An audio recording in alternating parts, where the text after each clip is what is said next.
राधे राधे दोस्तों। मैं प्रियंका सिंह स्वागत करती हूँ अपने चैनल पे। दोस्तों बहुत ही दर्द भरा एक महाकुंभ पे गीत सुना रही हूँ, सुनिएगा। बहुत ही दर्द भरा गीत है। धन्यवाद।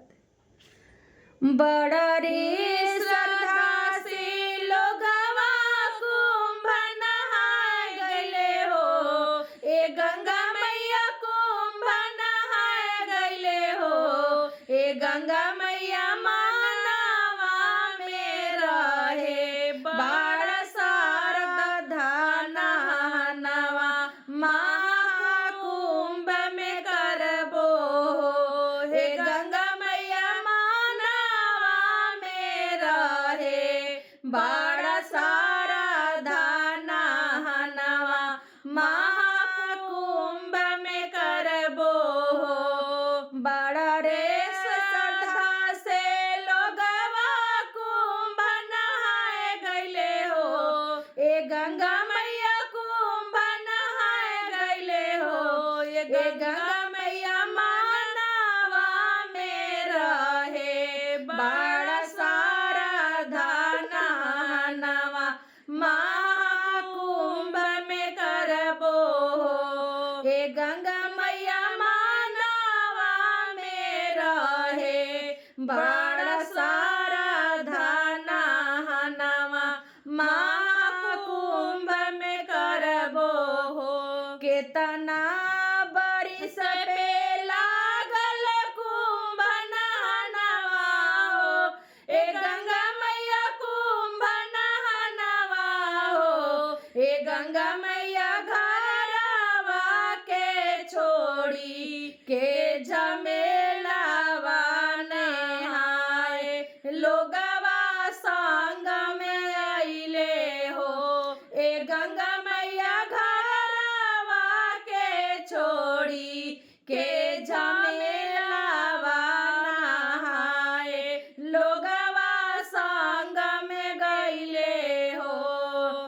विधि के विधनवा कैसन लिखनवा रहे हो, विधि के विधनवा कैसन रहे लिखनवा हो, ए गंगा मैया रहे लिखनवा हो, ए गंगा मैया ऐसन चल भागदाड़वा की जनवा लोग चली गइले हो, ए गंगा मैया ऐसन चल भागदाड़वा की जनवा लोग चली गइले हो।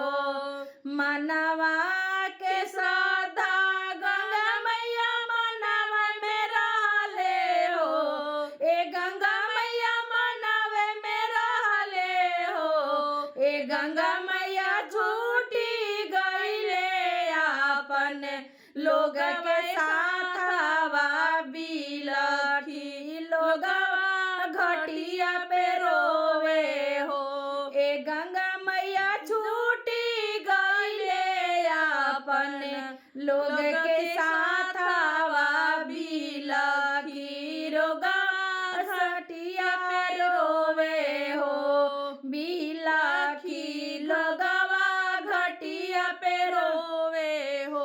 केतना ही लोगवा के माई मर गइली हो, ए गंगा मैया बाबू मर गइले हो, ए गंगा मैया केतना लोग के उजड़ल परिवारवा नहानवा नाही सफल भइले हो, ए गंगा मैया केतना लोग उजड़ल परिवारवा नहानवा नाही सफल भइले हो, नहानवा नाही सफल भइले हो।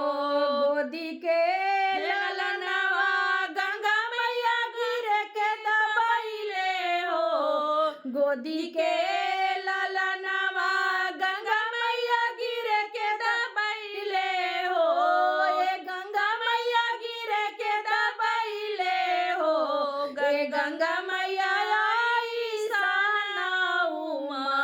रानी